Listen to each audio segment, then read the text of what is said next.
dari demokrasi dan revolusi tahun 45-40. Sebelumnya saya akan memperkenalkan diri. Nama saya Dr. Hamzah dan ini teman saya yang baik dan kami akan menyampaikan demokrasi dan revolusi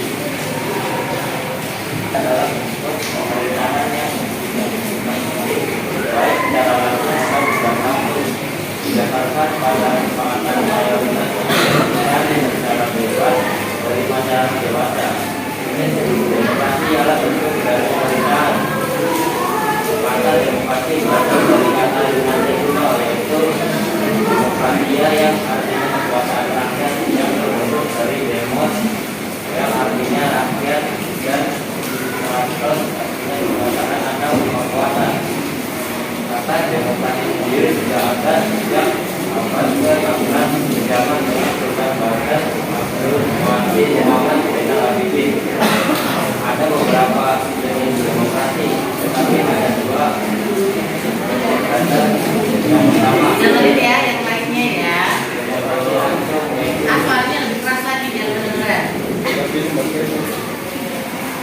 Yang pertama demokrasi langsung, yaitu semua warga negatif pengambilan dan pemerintahan. Yang kedua demokrasi tidak langsung, yaitu melalui perwakilan. Sejarah demokrasi Intinya aja ya, jangan terlalu banyak ya. dan sejarah demokrasi revolusi pada masa revolusi seperti pada tahun 1945 hingga 1950. Sekarang pasangannya demokrasi belum berjalan dengan baik digunakan dalam pendidikan kewarganegaraan oleh Kamendri dan Komisi Kamera. Hal tersebut disebabkan oleh adanya revolusi pada masa pemerintahan revolusi sekitar 1945 sampai 1950. Kesepakatan demokrasi adalah kesepakatan orang eksekutif oleh Soekarno selaku presiden. Dia membentuk sendiri kabinetnya, sementara untuk legislatif Indonesia belum memiliki DPR. Fungsi legislatif itu dibuat oleh Komite Nasional Indonesia atau KIP yang membantu presiden. Adapun fungsi legislatif dijalankan oleh Mahkamah Agung dengan hakim agung bernama Imam Syariat Raja. Selain 3 pilar demokrasi, Indonesia juga memiliki pers yang independen sebagai pilar keempat demokrasi.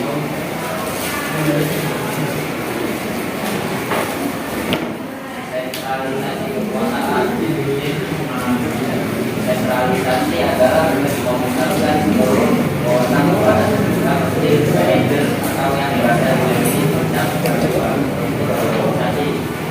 Sebagai tercantum dalam aturan peraturan undang-undang 1945 sebelum mengalami amandemen dijelaskan bahwa untuk DPR, DPR dan DPA menurut undang-undang dasar ini segala kekuasaan dijalankan oleh presiden dan dibantu oleh Komisi Nasional Indonesia. Pada saat itu pemerintahan mengeluarkan aturan wakil presiden nomor 5 pada tanggal 19 November 1945 yang mengubah KIP menjadi lembaga legislatif, yaitu dibuatkan surat maklumat pemerintahan pada tanggal 3 November 1945 tentang pembentukan partai politik dan maklumat pemerintahan pada 14 Desember 1945 tentang perubahan sistem pemerintahan presidensial menjadi parlementer. Sentralisasi kekuasaan dilakukan untuk mempermudah kesepakatan dalam dan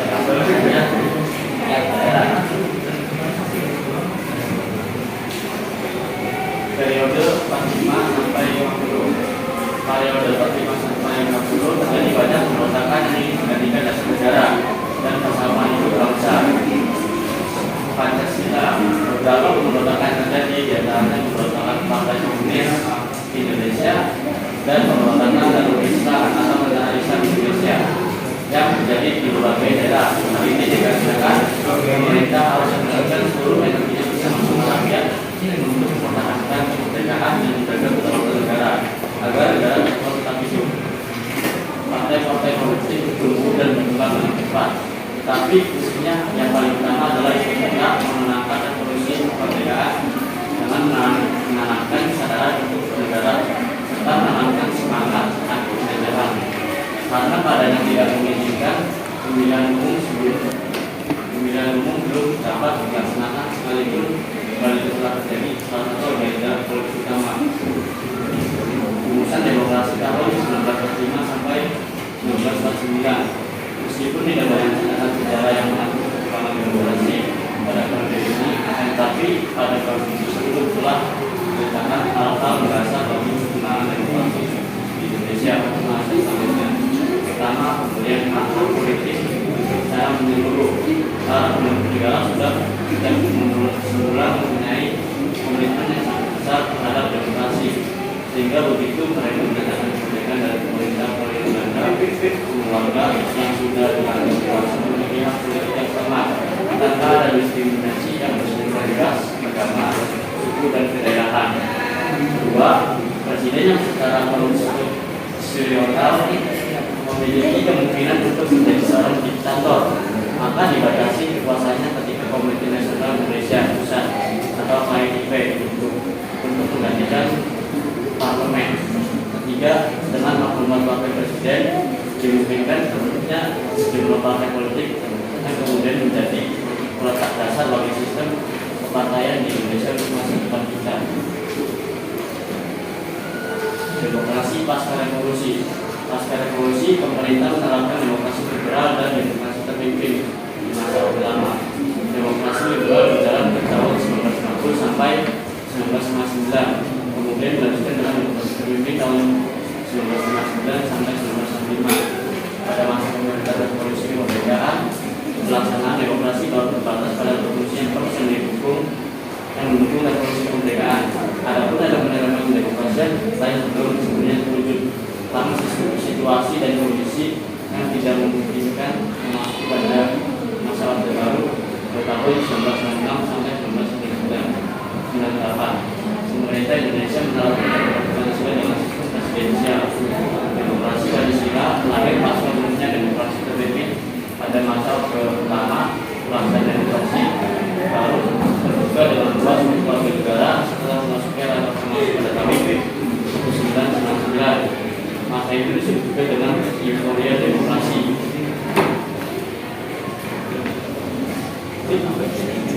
Hari hasil yang beberapa dari kedua yang bertanya, kapan pemerintah menerapkan demokrasi liberal dan demokrasi terpimpin di masa Orde Lama? Assalamualaikum warahmatullahi wabarakatuh. Saya dari Kelompok 1 bernama yang pertama ingin bertanya, bagaimana keadaan demokrasi pasca revolusi? Pasca. Pancasila. Dodet. Jadi di. Saya ingin menjawab pertanyaan dari Ralfi. Pada tanggal berapa pemerintahan mengeluarkan maklumat presiden ke-10? Pada tanggal 3 November 1945, pemerintahan Republik Indonesia mengeluarkan maklumat presiden nomor 10 yang ditandatangani oleh Wakil Presiden Muhammad Hatta yang diantaranya berisi membentukkan partai-partai politik, menetapkan kedudukan komite nasional, harapan pemerintah agar partai-partai politik telah tersusun sebelum dilaksanakan pemilihan anggota Badan Perwakilan Rakyat pada bulan Juni 1946. Yang keempat, pembentukan Dewan Kementerian yang baru oleh pemerintah. Saya tambahkan, jawabannya pada tanggal 16 Oktober 1945. Saya akan menjawab dari kelompok 2. Kapan pemerintah melaksanakan demokrasi liberal dan demokrasi terpimpin pada masa Orde Lama? Demokrasi liberal 1950 sampai 1959 dan demokrasi terpimpin 1959 sampai 1966. Ini tadi sudah dibahas oleh kelompok lainnya. Ya. Dari kakak, bagaimana keadaan demokrasi pasca revolusi? Keadaannya saat itu menerapkan demokrasi liberal dan demokrasi terpimpin. Demokrasi liberal berjalan dari tahun 1950 sampai 1999, demokrasi terpimpinnya dari tahun 1999 sampai 1995. betul. Dari kami, wassalamualaikum warahmatullahi wabarakatuh.